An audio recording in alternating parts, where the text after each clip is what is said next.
It's been proven that the Canadian government lied when they said funding the trucker protests was a terrorist threat. So why did they lie? And why did they freeze those accounts? And why haven't they revoked those powers? Hello there, you 5.1 million awakening wonders. What a frustrating and crazy time we're living in, where there is a personal obligation for us to awaken together, to stay focused, to be responsible for the way we consume information and communicate, and to remain open-hearted. We're going to be talking in a minute about the crazy actions of the Canadian government when they froze bank accounts that were funding the trucker protests. But first I want to let you know that I'm on tour in the UK in the coming weeks. I'm in Newcastle, Hull, Sheffield, Scarborough, Bristol, Plymouth. There's a link in the description if you want to come see me. It's a beautiful, crazy experience. It's something you've got to participate in if you can. Now let's jump into this story, because I think we're beginning to understand how several issues are coalescing and co-aligning. Government power, corporate power, media deception. This particular story, of course, pertains to the freezing of various funding sites that were in support of the trucker movement. More clarity is emerging around a series of decisions Canada recently made in an attempt to suppress a civil protest organised by truckers. Now, of course, I know that you know what that is. Of course, the mainstream media, or corporate media, as I know many of you call them, focused on the fact that there were elements, etc., but that was obviously being used to discredit the protest more broadly, which was a populist movement. And if we're going to have any hope in changing the world, what's it going to come from? People acting independently and individually, sending tweets. Among those decisions was freezing their bank accounts. Another was to block their access to donations on crowdfunding platforms. We commented before in some of our videos that technology is fine when it's, IDs for everybody, tracking everybody, social credit scores. But when ordinary people use technology to communicate, to raise funds, to oppose the will of the powerful, that technology is shut down pretty fast. Privacy and power for them, transparency and impotence for us. To justify these moves, Canada's authorities invoked the Emergencies Act and anti-terrorism financing laws. That's pretty incendiary rhetoric. I, even as a young man, was sceptical when language around terrorism was being used to malign and persecute minority communities in countries such as mine, the UK, when there were international wars and the language of terror was everywhere.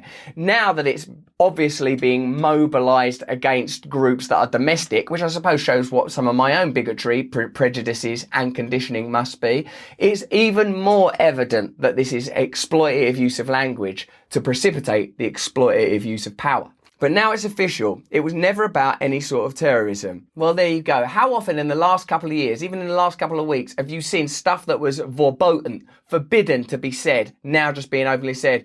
Like, you can see sketches on SNL where people are just going, yeah, no, you don't need to wear masks, and just sort of laughing about it. It's a couple of weeks ago, people saying them Canadian truckers are terrorists, and Trudeau went on the news, they're misogynists, they're racists. Well, let's see what picture's emerging now. A senior official with the federal government's intelligence unit responsible for preventing the financing of terrorists and money laundering activities said the typical person who donated money to the Freedom Convoy protests in Ottawa posed no security threat to Canada. But what would he know? He's only a senior official with the federal government's intelligence unit responsible for preventing the financing of terrorists and money laundering. This is probably just an hobby for him. Like, if that guy, whose whole job is looked at and goes, well, no, it doesn't seem like there's any threat. There was no threat, was there? Oh, what other theories spring to mind? Well, whenever there's dissent, people are labelled terrorists, so you can shut down that dissent and discredit it in order that you can maintain hegemonic power and prevent the system ever changing.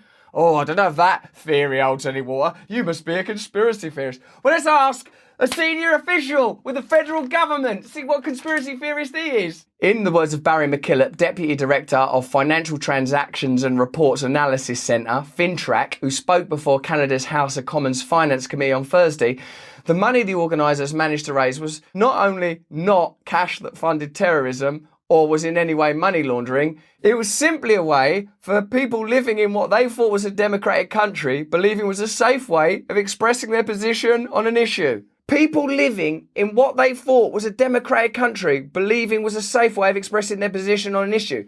The only mistake they made was believing they were in a democratic country.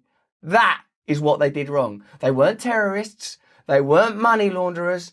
They were ordinary Canadian people who made the mistake of thinking they were living in a democracy. I hope you won't make that mistake again. If you don't know, now you know. These citizens, subsequently evidently treated by their government as potential terrorists and money launderers, were in fact fed up with COVID and were upset and just wanted to support the cause, as McKillop phrased it. How many times do you need to see this stuff go down now? How many times do you want to hear people that were doubtful, agitated and confused about mandates and policies around vaccination expressing their doubts? People that work in medicine, people that work in hospitals that have concerns and don't want to be steamrolled into action by a propagandist media and a centrist government. How many times do you want to see people talking about someone who had the temerity to vote for Donald Trump, who I personally, and I know a lot of you would, I wouldn't vote for? How many times have you seen them condemned as terrorists and idiots and morons? Do you think that might irritate people a little bit? Do you think that might make people think that they can't trust the media? And if you don't think that the language is enough,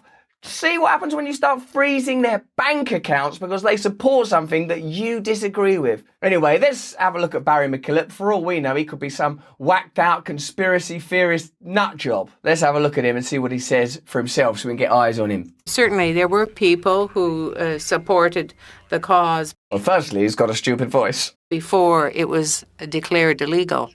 So I think that there were people around the world who were fed up with COVID, who were upset and saw the demonstrations against COVID.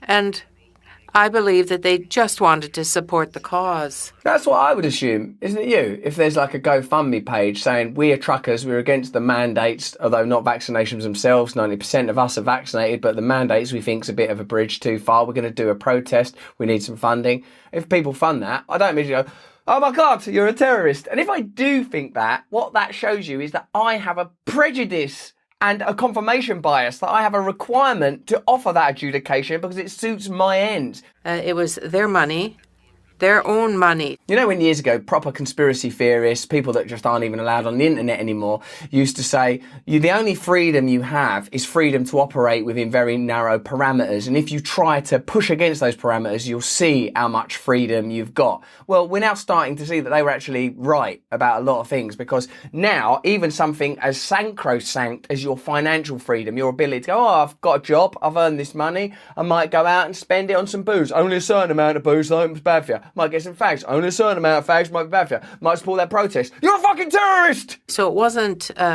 money that funded terrorism or that was in any way money laundering. So there he is in his own, well, not quite his own words, because clearly a female translator. McKillop added that if a minority of the roughly 100,000 donors who contributed about $10 million to the cause through crowdfunding were right-wing extremists wanting to topple the Trudeau government, they chose the wrong way to do it. Yeah, if you are trying to topple a government, don't give money to GoFundMe like, right, we're going to topple the government. Okay, what are you going to do then? We thought we might donate some money to a wildlife sanctuary on GoFundMe. Whoa! That's because there are many other ways that are probably easier to use to launder money or collect funds to finance terrorist activities. In testimony before the Commons Finance Committee Thursday, McKillop was responding to a question by Liberal MP Sophie Chattel.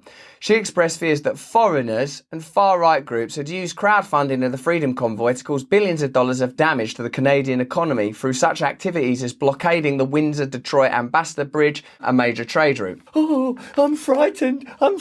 We're all victims. There could be terrorists and foreigners. I thought, we're not meant to say stuff about foreigners. These are bad foreigners. And these foreigners, they could be doing anything. Well, your man McKillop, whose job it is to spot such threats, says there ain't one. Yeah, but I'm still frightened. I've had another hunch, Justin.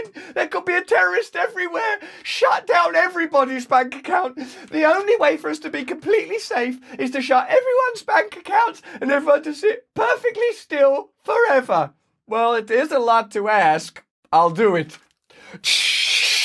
So either it's genuine fears and these people are nervous wrecks who don't belong in government, or it's rhetoric in order to expedite a course of action that is convenient to their imperatives. McKillop also said these acts of support happened before Canada outlawed them.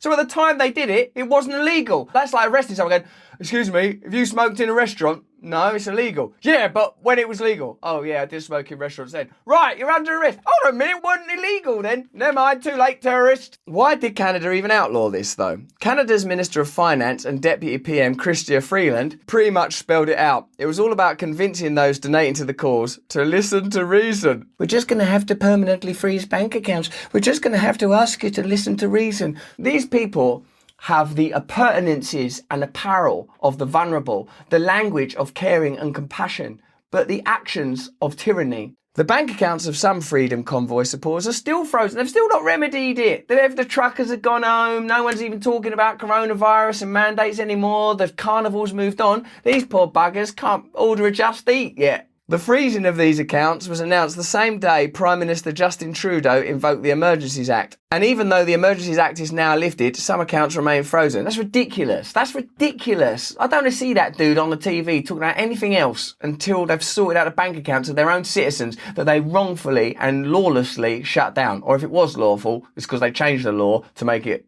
lawful. Deputy Prime Minister Chrystia Freeland said that some financial aspects of the Emergencies Act would become permanent. Of course, we did a video on that last week. And just a reminder of how Justin Trudeau speaks about freedom and protest when it doesn't cost him personally. This is from December 2020. Mr. Trudeau chided India for its police response to farmers' blockades of Delhi. Let me remind you, he said, possibly combing his hair, Canada will always be there to defend the right of peaceful protest. When it suits him, oh, freedom, we support the right to protest. As long as it doesn't affect me personally, then we'll freeze your bank accounts. So, we can now see that rhetoric was used that was inappropriate. Measures were taken that's unprecedented unless you include actions in the United States around WikiLeaks, which we talked about in another video. The language that was used, the descriptions that were deployed were done exactly as we explained to you at the time in order to facilitate actions that would shut down dissent, in order to create a political stasis, in order to shut down popular uprising, in order to prevent us, you, we, ordinary people from creating movements where we can say, hey, I don't like the way this is going. This is meant to be a democracy. Remember what our man said. The only mistake those Canadians made was believing that they were in a democracy. How long can we continue to make these mistakes? How long before we start to demand genuine democracy from our governments? How long before we insist on coming together, conglomerating in power, to insist on real change, new systems of government, localized, empowered democracy, where your own lives are controlled by you, where your communities are controlled by you, where your schools, hospitals, working lives are controlled by you? Is that the world you want to live in? Let me know in the comments below. I'd love to hear what you think. Give this video a thumbs up, subscribe to it. If you enjoyed this video, have a look at this one or this one. I'm all over the country at the moment. If you want to come and see me, you can see me in Newcastle, Hull, Scarborough, Sheffield. I'm in all these places, Bristol, Blackpool. Come and see me. There's a link in the description if you want to come see me. Sign up to my mailing list as well. You can just click on that there. And most importantly of all, please stay free.